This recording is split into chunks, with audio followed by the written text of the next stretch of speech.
Welcome to episode 472 of the AMPM podcast.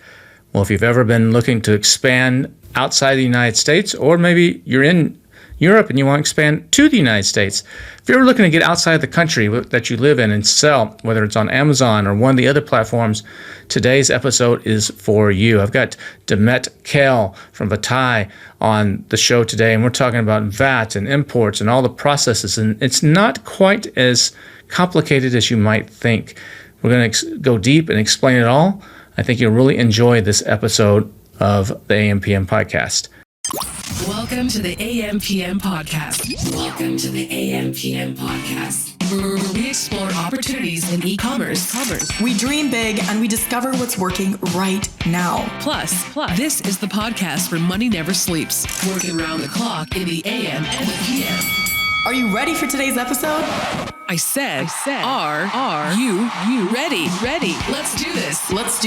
Here's your host, Kevin King. Kevin King.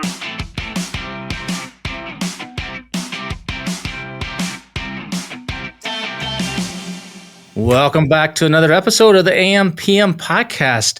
This week, I've got Demet Kale from Vatai. I hope I said that right. Vatai or Vatai? Yes, Vatai. Yeah, no problem. It's got that AI at the end. So it's yes. Like everything has AI at the end of it, right? Even though you're not really an AI company, but it's still there. How are you doing today? I'm very good. Thank you so much. And I'm very happy meeting you and being here. And look forward for our journey here at the podcast. Yeah, exactly. So now, a lot of people watching this, they may have never heard of your company. What exactly do you guys do? So what we exactly do, we call ourselves the one-stop shop for e-commerce compliance. So we basically cover everything what a e-commerce seller would need in order to expand globally. Not only the European countries or UK, it's like we have a really global setting, and we have everything they would need in order to sell in Germany or France or the UK. So what we do is VAT registrations, we do product compliance, we do trademarks, we do company registrations, which is like setting up a physical company in certain countries. So the good thing is just you have everything in once. And this is what makes us a bit different, because usually many of the compliance companies, they provide VAT, and then you have to go and find another one to complement. And then all of a sudden you sit there and have like 4 account managers in different companies who you have to reach out for any of the compliance cases, right? So the good thing is having everything in once makes it easier for the seller, one point of contact, and that's what they need, because they have so much other things in their minds to take care of. Firstly, growing their business and doing the sales, which is mandatory. And in that case, we make it much more comfortable for them. They don't need to, think of the compliance part, because we take care of it. So this is basically long story short, but we're going to get in detail, of course, about the different topics for the sellers. So talk to me about one thing I've been doing. I've been in this business a long time, 10 plus years on Amazon alone, and 25 years in e-commerce. What I see a lot is you have companies like yourself, and there's a few others out there that are always like, hey, you need to expand. But so many people are so gun shy to do it. Whether they're a US seller, they're afraid to expand to Europe, or if they're a European seller, like I'm happy I'm selling here in Germany. I'm just going to stay in Germany. I don't want to go to the US. It's too competitive, or they get confused with VAT, and we'll talk about the difference between VAT and sales tax here in a minute to explain that to people. But I saw a stat somewhere recently, like only 2% or 1 or 2% of sellers in the U.S. are selling in Europe, of Amazon sellers are selling in Europe. I guess A is, why do you think that is? And B is, why do they need to not be so scared to do it? Yeah, that's the biggest problem. So I recently moved to the US from Europe, by the way. So I have a pretty good understanding. So I'm in Seattle at the moment. I lived in Florida before, but it's really great here, and I'm really enjoying it because I'm working from the office again, which is totally different after working remotely. But it's really fun. So I have both sides. I can because I have sellers who are in the European countries. I have sellers here in the US. The problem is you have the real good sellers who make like millions, okay, in the US, and they're like, oh, you know what? I make a lot of money. Why would I have the admin work or all the hustles and get to know all the rules and regulations, sort of? And then you have the mid-size and the smaller ones. So most of them, US perspective is, I don't know it. Okay. How should I just do it? I don't know the regulations. And usually, if you go like um, online and check out, groups or people talking to each other, it's like a horror story for them. Okay. And they're just scared because the money they make here is totally enough.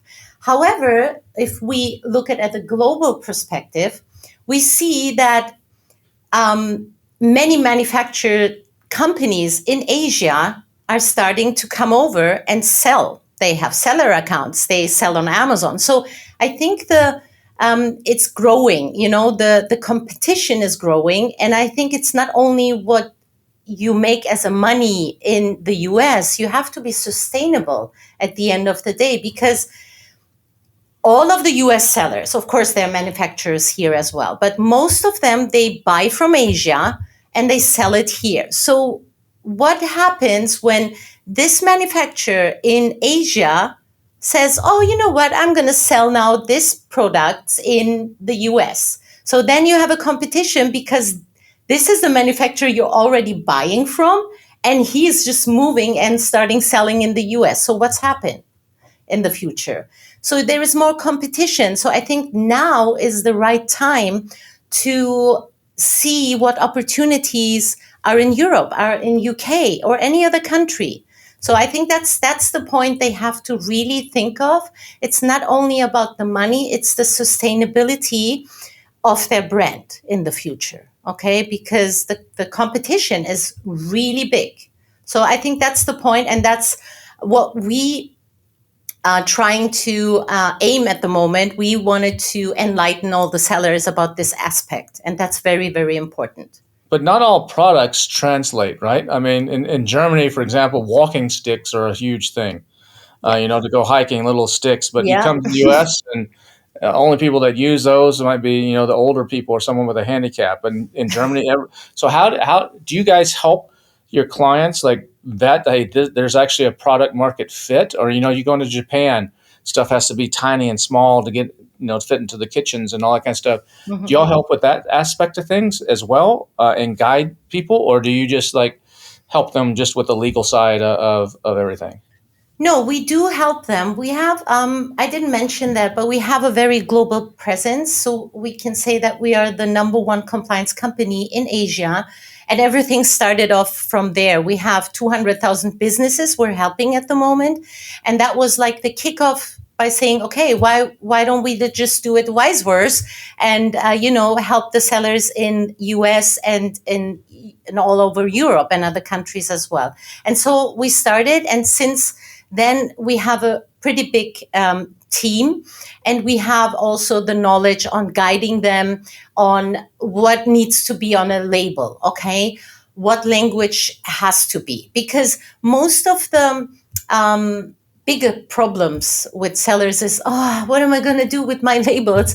Oh, in Germany, it has to be in German. Yes, it has to be in German. So what I particularly do when I have those sellers, I always like, okay, so you're new. Let's go this way. Why don't you expand first into UK? Because you're not going to change any language, okay? Everything is going to stay the same. You will start off with a lower budget with your expansion journey, and then you will be much more confident, and you're going to hit the second road, which would be the second biggest market. It's Germany in Europe, and then France, and then Spain, whatever. So that's a good way to start, because you don't do much. Everything is as is. You just have to make sure that your product is compliant, okay, in terms of UK authorized representation. You would need someone who is acting on your behalf in certain criteria. It's also depending on your product category, of course.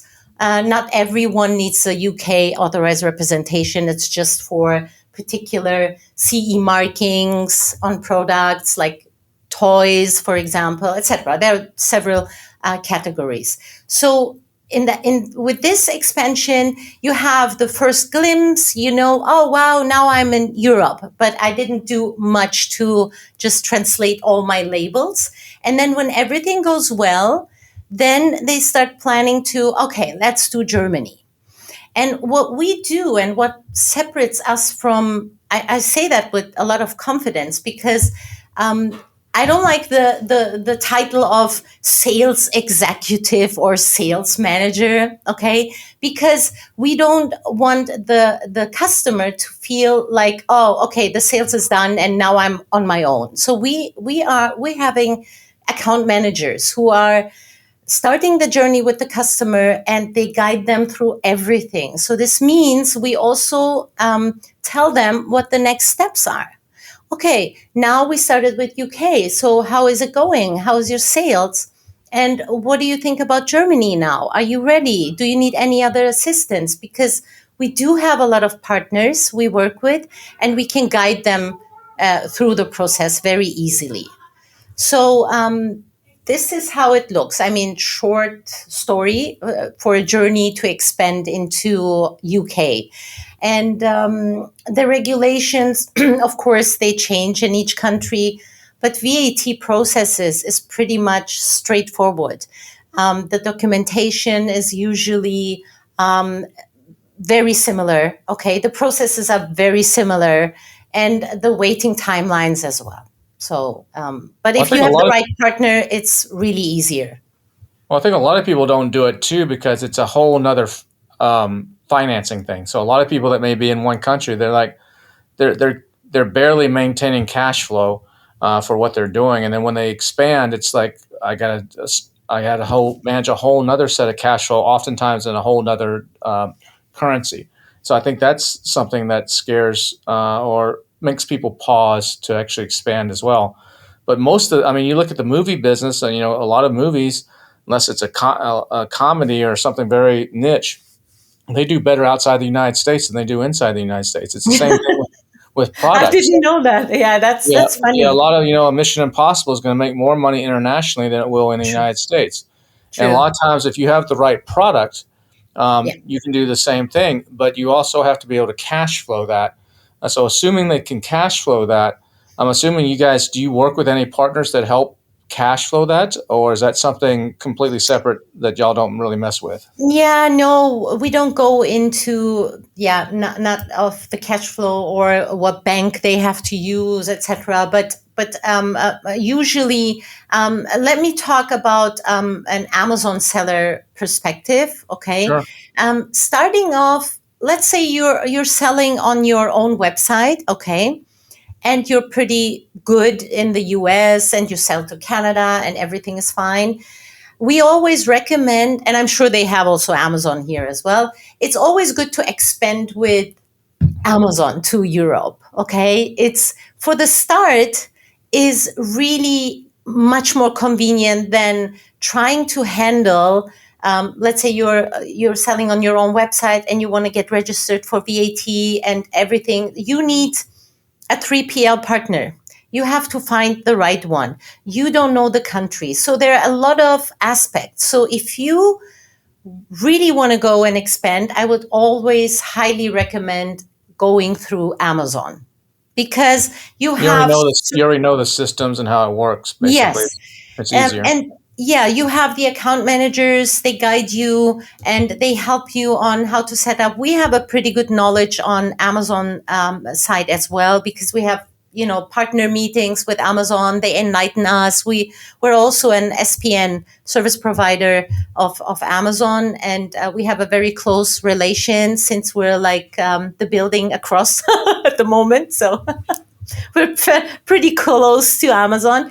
So we also had Amazon sellers. They had really struggle in getting in touch with someone at Amazon. And we were able to connect them to the right people. That's also very important because usually the thing is with sellers, oh, it takes ages to get an answer from Amazon. Yes, that's true. Maybe a week later, you have to just ping them all the time. So we help with that too, due to our very close connections with Amazon. So back to the questions about why with Amazon, because it's just easier. They have the warehousing, they have the FBA program. The only thing you have to do is having a custom clearance agent at the end of the destination, which Amazon also started one. They have a partner they can recommend working with. So it's a very good partner in Europe. So everything lands in the main storage of Amazon in Europe, and then it's going to be distributed to FBA, which country you're going to start off. So the process is much easier. Okay, the only thing you have to think about is getting your product from US to the Amazon warehouse. Or if you import from China or anywhere in Asia, you just make sure that you get the goods from there instead of the US to the European storage of Amazon. So it's basically not too much admin work, and it's a good start. Amazon Easier. also has some incentives, right? They will help do some extra promotions, and a lot of times Yeah. when you expand, right? If you get like you said, y'all can put them in touch with a person that can actually move the needle and help them get some special promotions and special deals and stuff like that to kind of get them going. Because Amazon Yes. wants you to actually go into other marketplaces because they know everybody's in the U.S., but they still have gaps in some of these other places. So Yes. places like I remember when I was selling in the UK, I had to set up a UK bank account and UK entity to actually Yeah. sell in the UK. In some countries, you have to do that. Some you can do remotely. And then I remember something like Japan, like you had to have an agent that took full responsibility for importing into Japan. Like if something goes wrong, it's on them. Not the government wants someone to go and punish basically. Do y'all Yes. you do that kind of stuff as well on behalf of the clients? This is more of customs, right? Yeah, It's the more of customs thing. the Yeah, customs agency. To be honest, I never had any requests like that, but we pride ourselves in if we don't have the service on our website, if there is a demand, we find a way. So we are always open to any request, and usually I go ahead and ask the team, and I get a really positive feedback because we make it happen due to the fact that we are a big team and we have offices in each European country where we're providing the service. We have also the connections. So I never say no. I always say, let me ask. So that's how we, do the work here. And so well, let's explain what VAT is. Because for a lot of people listening, they may not quite understand. They know sales tax in the United States, where sales tax is added to the price. So if you see a price of something, it's $20. Well, depending on which state you're in, you're actually going to pay $20.80 or $20.70 or whatever. It's a percentage added on. Versus VAT is baked in. So if it's yeah, 20 euros, it's 20 euros, and then you back out the VAT. But then yeah. when you import, there's certain rules in Europe where you actually have to pay basically some VAT when you import, and then you can claim some of that back. Can you walk me through how that process works? Explain that in layman's terms for a brand new person, how that process works. So yeah, I mean, for a person who comes to the US for vacation, it's first is very shocking to like, oh my God, that's so nice. Oh, $5. That's cool. Let me get all of it. And then you end up with double the price at the cashier.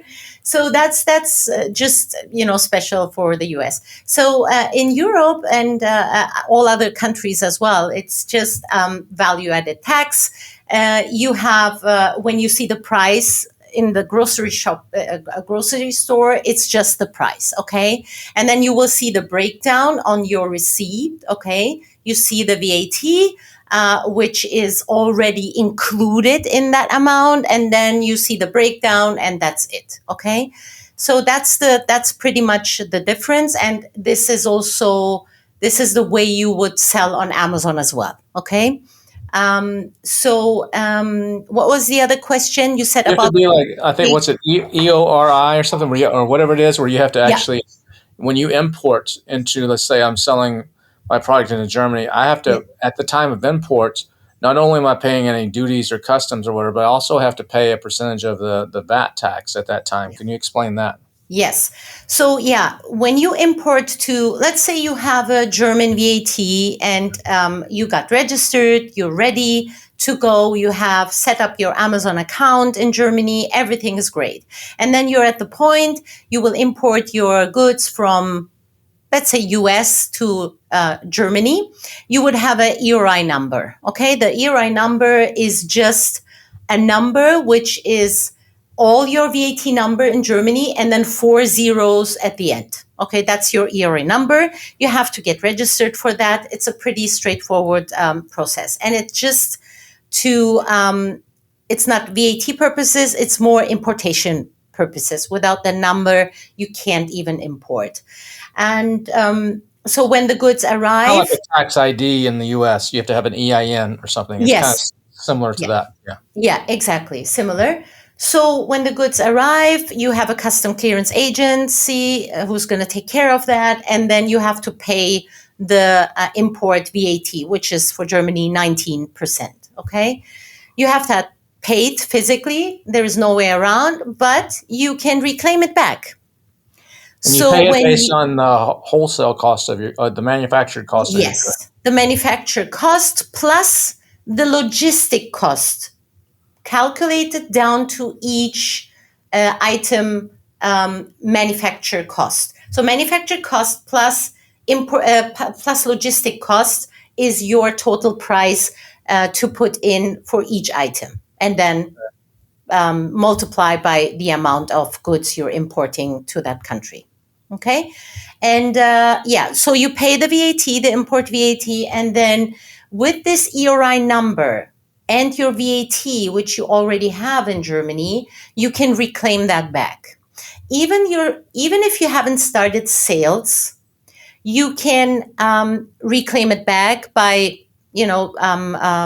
declaring zero VAT in sales because you didn't have any sales for that month, but you would just deduct that amount, and which is going to occur as a plus balance for you. You can either get that back paid to your bank account, which you're going to provide to the tax authorities when you do your registration, or you can just keep it there. And when you start selling, they will just automatically deduct that from your payable VAT. Now, a lot of people, they import into, for the EU, they import into somewhere like Poland or something and then ship across. That's for VAT reasons, right? That's because it's cheaper to store Yeah, there. I Are there heard some sort of that. tax reasons around that? Yeah, I heard that I think logistics and then warehousing, or only the import warehousing costs are lower. Yes, you can do that. So I will just connect that with how Amazon sellers usually expend. I'm sure you heard about the Pan-EU program of Hmm. Amazon. Hmm. So the Pan-EU program is you have to get registered in 2 European countries at least, which would be, let's say they have a lot of importation and they want to save on cost. They would be importing to Germany, to Poland in that case, okay, and then to Germany and transfer it to the Germany. So this would be 2 countries. And when you participate in that program, Amazon has a lot of benefits, which one is the shipping costs from their FBA to the end customer and so on. Very lower costs. Like I think half of the costs are like reduced for them. So this is a good way. And with that, you have the possibility to store in these 2 countries with Amazon, and you can sell your products in any European country without having a VAT registration. For Italy, Spain, you can just sell from Germany or Poland directly to the end customer. So So that's what's it another like? whole Something like story. 26 European countries or something like that?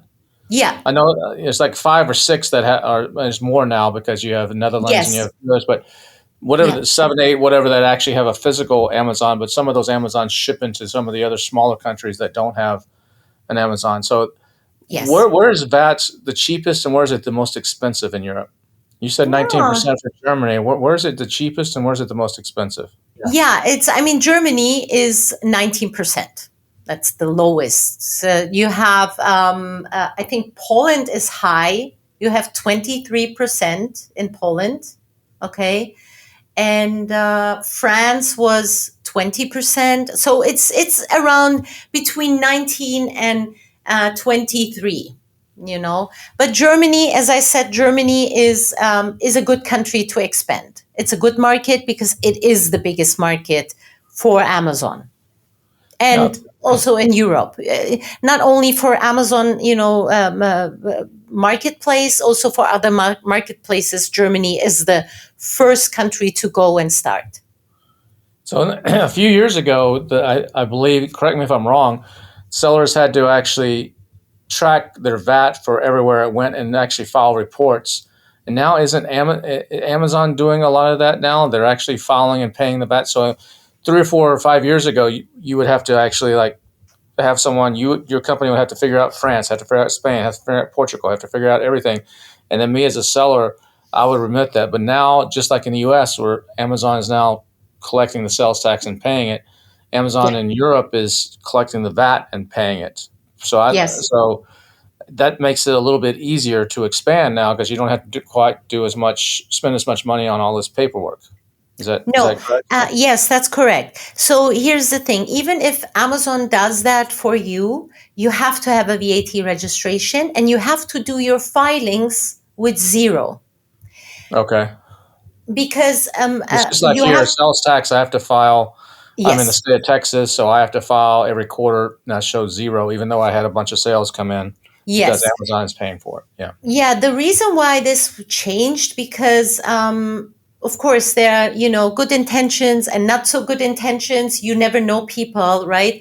Some of them paid their VAT on time. Some of them skipped it and then they skipped it, and all of a sudden they disappeared. So what is the European Union going to do about that?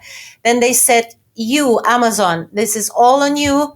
Those are your sellers, and now you're going to just pay, and we have a peace of mind. And they make sure that they're going to declare zero and done deal.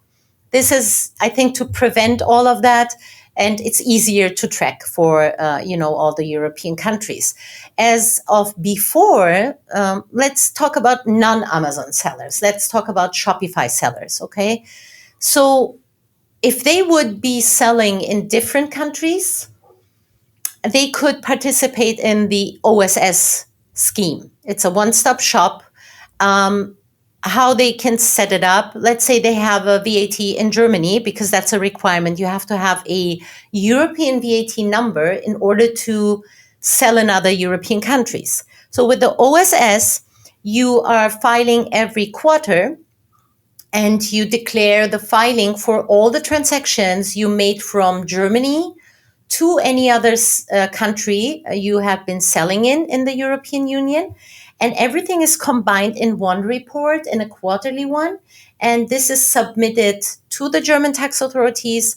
And the German tax authorities make sure to pay the VAT to the respective countries: Italy, Spain, France, Netherlands. Because with this scheme, you can charge the end customer with their home country VAT rate. That's a great thing. And you just have one storage in Europe, and you just sell to any other countries with peace of mind. One report to one country, and they make sure to pay the other countries. So how does it And work if I order something on Amazon? Let's back to the Amazon for a second. If I order something on Amazon Germany, which is 19% VAT, but I have Amazon Germany ship it to Austria, which is, I don't know, maybe 20 or 21% VAT. yeah, Does Amazon adjust the price and collect that 2% difference to the Austrian person, they or am I should. responsible for that? Yeah. So here's the thing: the customer There is when you set your account on Amazon and you're PANEU, right? You have two VATs and you work PANEU. You open the countries you would like to sell in. So when I'm from Austria, It shows a slightly different price. Okay. yes, it Okay. shows the currency, or it's not the currency, but the price is going to be different set. So Right. it's the setup of Amazon account, and you decide where you would like to sell Okay. through. Okay. Yeah. So what are some in Europe besides Amazon makes sense, like you said, that should be their first place because you already kind of know how Amazon works. Yeah. But if I want to look beyond that, in some of these areas, there's really big marketplaces that are bigger than Amazon. What are a few of the others? Like in Australia, for example, eBay is I think still bigger than Amazon. Mm. For example, and then you said you have presence in China. I don't know if you're helping people go into China or not, but there's no Amazon in China. There's a lot of bigger Yeah. stuff in China. What are some of the bigger ones around the? You go to Japan. There's another one besides Amazon that's really big. What are some other big marketplaces out there that a lot of people aren't paying attention to? Maybe it's Mercado Libre in Latin America or something. Yeah, in What are some Mexico. that Yeah. sellers should, they're like, okay, I've got this. I'm going to do Amazon, but I'm also looking to get off Amazon where it's maybe a little bit different type of competition. What should they be looking at? Yeah, I mean, so there is, yeah. For example, in Poland, you have Allegro. Allegro is the biggest, and Amazon can't beat them over there. They're so loyal. It started earlier than Amazon. Okay. So I've been in contact with the people from Allegro. They said it's like really long time. I think it's like 25 years or 30 years since they have been starting. So it's a big market. So they can sell over there. Again, if they want any connection and someone's, watching this and they're like, oh, wow, I want to go there. Yeah, just contact me and I'll find the right contact for you with this marketplace. We're able to do that because we work closely with all these marketplaces. For example, you have in France Cdiscount, bigger. Okay. So, and then you have in the Netherlands, you have bol.com. Also a nice marketplace, which covers Netherlands and then Belgium mostly. You have Zalando. Have you heard of that? It's Spain. Germany. Yeah, and then Australia. you have Otto. Otto is like a little story. I was born and raised in Germany. Okay, and my grandmother back in the day they had the catalog of Otto. So I'm speaking about 40 years ago. Okay, very long time.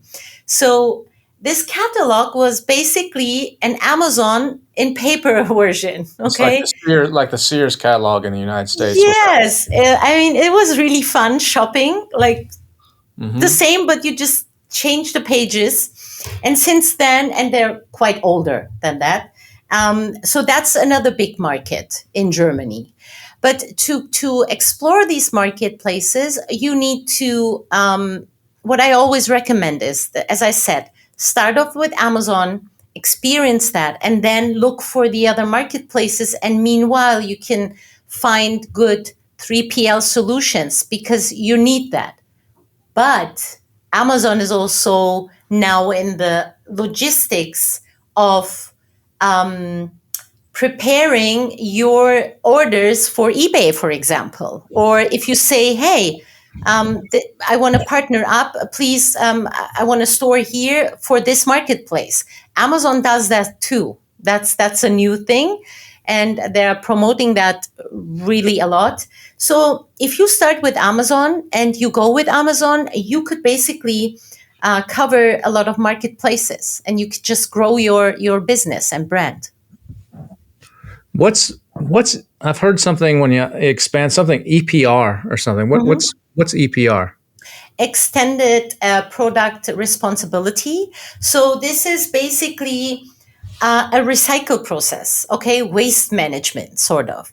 So when you sell to Germany, you sell like glasses, okay, and you have the pouch of the glasses, everything is fine, and then you have the Amazon paper cover and the bubble wrap in it or whatever. So Germany and all the other European countries, they want to make sure that your waste you bring in the country is also recycled and the fees are paid for. This is for packaging. You have that for batteries. You have that for electronic devices. So, and this is a mandatory thing. You have to do that. Even Amazon does not let you start selling, even if you have your VAT number. If you don't have the packaging registration, you can't start selling. So the first thing you have to do is get registered for packaging in Germany or the other European countries. Does that mean This is sending my samples of my packaging, or is that just a form I fill out online, or what does that entail? Yes, Amazon. When you list your products, Amazon asks you for the weight of your packaging. Okay, you put that in. It's in the database, and then when we do the filing for the packaging, because we have to pay obviously a fee to the authorities for the recycle process. We get the reports and we know exactly how much waste you produced, okay? How much paper and how much plastic. And then we do the calculation, and according to this filing, the fees are going to be paid to the authorities. And the same basic is for batteries, except lithium and electronic products. Depends on your category. This is Obviously. something that when someone's expanding, they got to put this into their Yeah. their cost, because they're going to have a. Is it typically like 1 or 2% of the item's cost, or what is a? I know it can vary depending on a lot of things, but what's just a ballpark number that if my landed cost for my walking sticks in Germany is $5, okay, I'm going to have to pay a 19% VAT on that $5. I'm going to have to pay another almost $1 when I import it, plus whatever duties or tariffs there may be on top of that. Mm-hmm. And then I got to go get registered for my packaging, and I got to pay. I just brought in 1,000 walking sticks, and it's y'all have done the calculation. It's this much kilos of paper and this much kilos of plastic. Yeah. So I got to pay another fee to recycle for the recycling of that. What could that fee be? Is it like 1 or 2%, or is it what? No, that's no. It's because since plastic and paper is not weighing that much, so usually it's not really something you would even put in your calculations. Because of course, if you are like really big and you have like really big packaging, that's a different story. But usually the fees are changing between, let's say it's 100 kilograms. I go with kilograms because it is in Europe. So it's 100 kilograms of paper and 10 kilograms of plastic. It's between 20 to 30 euros. Okay, but so it's until not bad. Okay. no, that's just like nothing because the So it's weight just a is paperwork hassle thing you got to register and go with. Okay. exactly. Yeah. But you don't deal with it. Just we do it. You don't have to even pay the authorities. We do everything because we will be the fiscal representative for that specific service. And what about compliance? I mean, you help with like you see sometimes when I buy something, it's got the manuals in 5 different languages or the packaging's in 5 different languages. Like if you sell into Canada, for example, and you're going into Quebec, you have to have French and English on it. Yeah. Do y'all help with that kind of stuff too, and get the underwriting if it's electronics, get the CE, or point them to the right direction, or what's your involvement on compliance type of stuff? Yeah, we have a label tool where the customer can add the logos he needs for his product, because every seller, they know what kind of marks they have, CE or any other, they know that. So they can basically create this label with our tool, which also includes the EU authorized representation. I mentioned that before. So this is also a mandatory requirement in the European Union, that you have an authorized representation in any European country. In case the end customer tries to contact you and they can't, Okay, which is not always the case, but worst case, let's say. And it's basically a protection mechanism from the European Union to have someone for non-EU sellers, okay, to act for them in case there is a disconnection. So yeah, we help with that, but we do not help with the translation of the labels, which nowadays it's not a big problem because you have really good translation tools, and I think it's just translating and then putting it in a design. And I think many of the sellers, I ask that too, how they manage that. This is the way they manage. They have their own printing company, and then they just translate and put the right labels or marks on it. And in that case, they can always come back to us if they have specific questions about testings. And as I said, sometimes they need specific testings. We can help them with the testings as well. It depends on the request of the seller. I don't have a particular example at the moment, but yeah, it depends on the request. What about when it comes to like IP protection, like trademarks or patents or copyrights or stuff? Do you guys assist in anything of making sure that I'm not in violation if someone has my mark and I'm importing Yes. and someone already has it there, or if I need to get protection, do you guys help in that way, those ways too? Yes. Yes, we do that too. And this is something we had a partner submit with Amazon. That was like a couple of months earlier in Seattle. And now there is a whole team who is engaging with a lot of sellers who are just selling some products. They're not a brand because they encourage them to be a brand on Amazon. Because how are you going to just protect your products? Okay, this is very, very important. And what we always do, our team always asks the sellers, do you have a trademark in the US? Tell us what countries are included. Usually they just cover US, and then we make them aware that they have to, the first thing they have to have is, before they list their products, to have a trademark. Because as I said at the beginning, there's so much global sellers around, okay? You can just start and you're happy. Hey, oh, nice, I'm making a lot of sales. And then all of a sudden, Amazon just shuts down your seller account because someone just opened up a case and say, hey, this belongs to me. So we do the research. We register them for a trademark, and we make sure they're compliant in that way too. So we enlighten the sellers before they even take the step to expand into any other country. That's a very important aspect nowadays. So are you guys primarily focused on Europe, or are you also doing like the UAE or some of the Yes. smaller Amazon, look like Australia or Brazil, or some of the smaller places? You're doing anywhere Amazon is, you got their back. Is that Yes, correct? we do. Yes, anywhere where Amazon is. Brazil, we don't do Brazil. We do Mexico, and we do, yes, United Arab Emirates. We do Saudi Arabia, Japan, Australia. I mean, there's always since we're growing, there's every time another country coming, adding on top, and so we have a really wide scope to provide services to e-commerce sellers. What's a big mistake you see a lot of people make when it comes to expanding international? A lot of sellers are like, or a misconception that a lot of them have.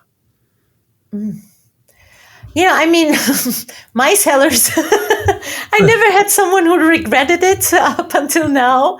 I don't know, maybe,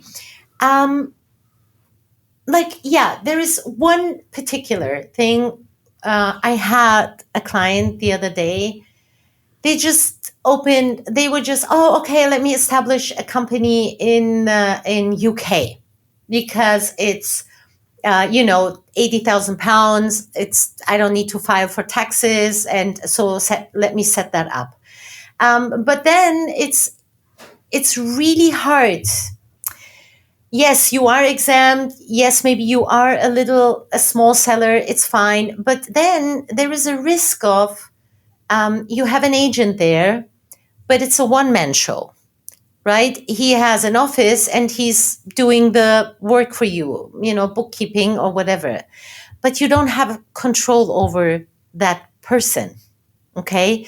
So I always tell them, look, even if you need to pay taxes, you can always, deduct your importations and everything.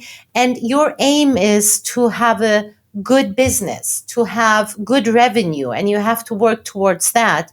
So when you set up a company in a country, you have more hustle to get out of that country later on if you want to.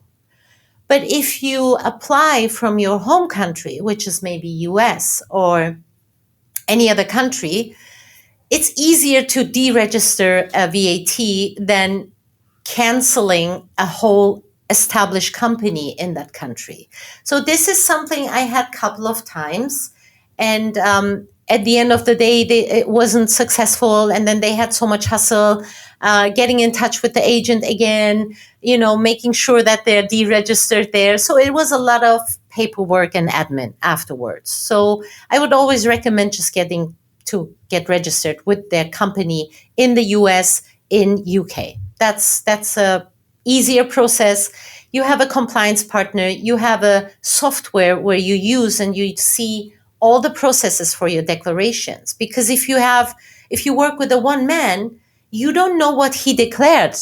You gave him the reports, but you don't know what happened at the end of the day. You have no control over your declarations.